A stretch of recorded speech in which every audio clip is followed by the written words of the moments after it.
Hello बच्चों, आज हम अपना नई कविता पढ़ेंगे। ये कक्षा 12वीं की पाठ्य पुस्तक आरोह भाग 2 से ली गई है। कविता का नाम है कैमरे में बंद अपाहिज। इसके कवि हैं रघुवीर सहाय जी। तो बच्चों, रघुवीर सहाय जी का सबसे पहले हम जीवन परिचय पढ़ते हैं, उसके बाद कविता की व्याख्या संदर्भ प्रसंग सहित पढ़ेंगे। ये मैं जो आपको पूरा लिख कर समझाती हूँ, ये आपको नोट्स बनाने में भी आपकी मदद करेगा। तो आप इसमें से देखकर अपने नोट्स भी बना सकते हैं और मुझे सुनकर इस पाठ को, इस कविता को अच्छे से आप समझ भी सकते हैं। तो आप बच्चों इसको ध्यान से सुनिए और ध्यान से समझिए। सबसे पहले हम रघुवीर सहाय जी का जीवन परिचय पढ़ते हैं। रघुवीर सहाय समकालीन हिंदी कविता के संवेदनशील कवि हैं। इनका जन्म लखनऊ उत्तर प्रदेश में सन 1929 में हुआ था। इनकी संपूर्ण शिक्षा लखनऊ में हुई थी। वहीं से इन्होंने अंग्रेजी साहित्य में एमए किया। प्रारंभ में ये पेशे से पत्रकार थे। इन्होंने प्रतीक अखबार में सहायक संपादक के रूप में भी काम किया। फिर ये आकाशवाणी के समाचार विभाग में रहे। कुछ समय तक हैदराबाद से निकलने वाली पत्रिका कल्याण और उसके बाद दैनिक नवभारत टाइम्स तथा दिनमान से संबद्ध रहे। साहित्य सेवा के कारण इन्हें साहित्य अकादमी पुरस्कार से सम्मानित किया गया। इनकी मृत्यु सन 1990 में हुई। इनकी रचनाएं, रघुवीर सहाय नई कविता के कवि हैं। इनकी कुछ आरंभिक कविताएं अज्ञे द्वारा संपादित दूसरे तार सप्तक जो 1935 में प्रकाशित हुआ था, उसमें इनके काव्य संकलन हैं। इनकी रचनाएं हैं सीढ़ियों पर धूप में, आत्महत्या के विरुद्ध, हंसो हंसो जल्दी हंसी, लोग भूल गए आदि। इनकी काव्यगत विशेषताएं हैं। रघुवीर सहाय ने अपने काव्य में आम आदमी की पीड़ा व्यक्त की है। ये साठोत्तरी काव्य लेखन के सशक्त, प्रगतिशील व चेतना संपन्न रचनाकार हैं। इन्होंने सड़क, चौराहे, दफ्तर, अखबार, संसद, बस, रेल और बाजार की बेलौस भाषा में कविताएं लिखी। घर मोहल्ले के चरित्रों पर कविता लिखकर उन्हें हमारी चेतना का स्थायी नागरिक बनाया। इन्होंने कविता को एक कहानीपन और नाटकीय वैभव दिया। रघुवीर सहाय ने बतौर पत्रकार और कवि घटनाओं में निहित विडंबना और त्रासदी को देखा। इन्होंने छोटे की महत्ता को स्वीकारा और उन लोगों व उनके अनुभवों को अपनी रचनाओं में स्थान दिया जिन्हें समाज में हाशिए पर रखा जाता है। उन्होंने भारतीय समाज में ताकतवरों की बढ़ती हैसियत व सत्ता के खिलाफ भी साहित्य और पत्रकारिता के पाठकों का ध्यान खींचा। भाषा शैली जो थी रघुवीर सहाय जी की, वो इन्होंने कभी भी अनावश्यक शब्दों का प्रयोग नहीं किया, उससे ये बचते थे। तो बच्चों, ये था इनका जीवन परिचय। अब हम पढ़ेंगे कविता का प्रतिपाद्य और सार। प्रतिपाद्य देखिए, कैमरे में बंद अपाहिज कविता को लोग भूल गए हैं काव्य संग्रह से लिया गया है। ये इनका एक काव्य संग्रह से लिया गई कविता है। इस कविता में कवि ने शारीरिक चुनौतियों को झेल रहे व्यक्ति की पीड़ा के साथ साथ दूर संचार माध्यमों के चरित्र को भी रेखांकित किया है। किसी की पीड़ा को दर्शक वर्ग तक पहुंचाने वाले व्यक्ति को उस पीड़ा के प्रति संवेदनशील होने और दूसरों को संवेदनशील बनाने का दावेदार होना चाहिए। आज विडंबना यह है कि जब पीड़ा को पर्दे पर उभारने का प्रयास किया जाता है तो कारोबारी दबाव के तहत प्रस्तुतकर्ता का रवैया संवेदनहीन हो जाता है। ये आजकल होता है। ये कविता टेलीविज़न स्टूडियो के भीतर की दुनिया को समाज के सामने प्रकट करती है, साथ ही उन सभी व्यक्तियों की तरफ इशारा करती है जो दुख, दर्द, यातना, वेदना आदि को बेचना चाहते हैं। तो ये बच्चों इनका प्रतिपाद्य है। अब इस कविता का आप सार देखिए। इस कविता में दूरदर्शन के संचालक स्वयं को शक्तिशाली बताते हैं तथा दूसरे को कमज़ोर मानते हैं। वे विकलांग से पूछते हैं कि क्या आप अपाहिज हैं? आप अपाहिज क्यों हैं? आपको इससे क्या दुख होता है? ऊपर से वे दुख भी जल्दी बताइए क्योंकि समय नहीं है।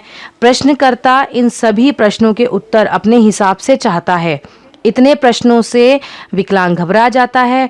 प्रश्नकर्ता अपने कार्यक्रम को रोचक बनाने के लिए उसे रुलाने की कोशिश करता है ताकि दर्शक में करुणा का भाव जाग सके। इसी से उसका उद्देश्य पूरा होता है। वह इसे सामाजिक उद्देश्य कहता है, परंतु पर्दे पर वक्त की कीमत है। वाक्य से उसके व्यापार की पोल खुल जाती है। तो बच्चों ये पाठ का सार था।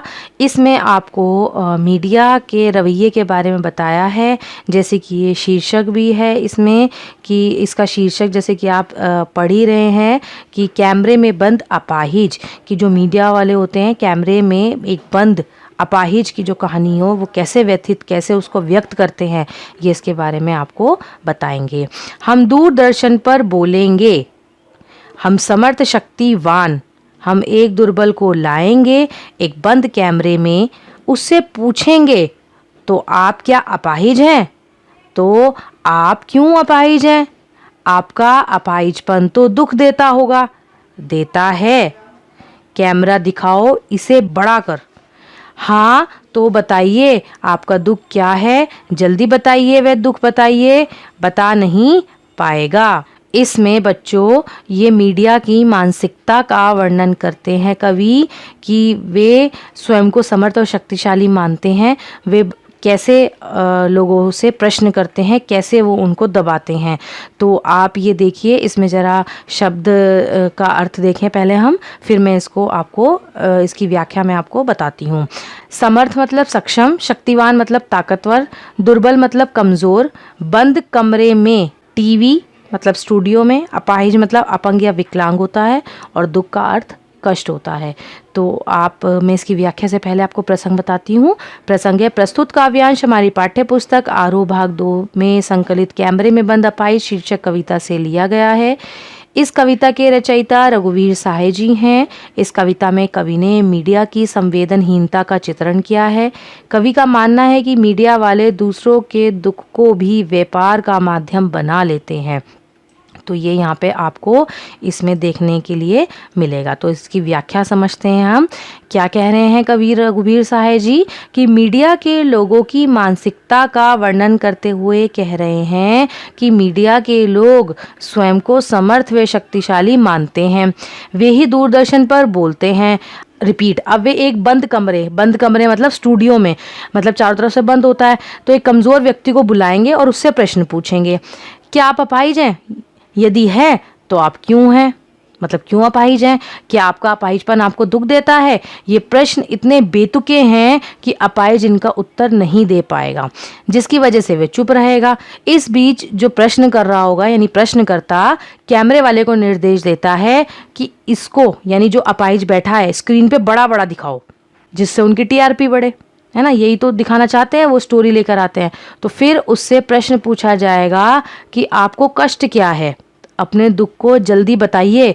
अपाहिज इन प्रश्नों का उत्तर नहीं देगा, क्योंकि ये सब प्रश्न उसका क्या करते हैं, उसका मजाक उड़ाते हैं।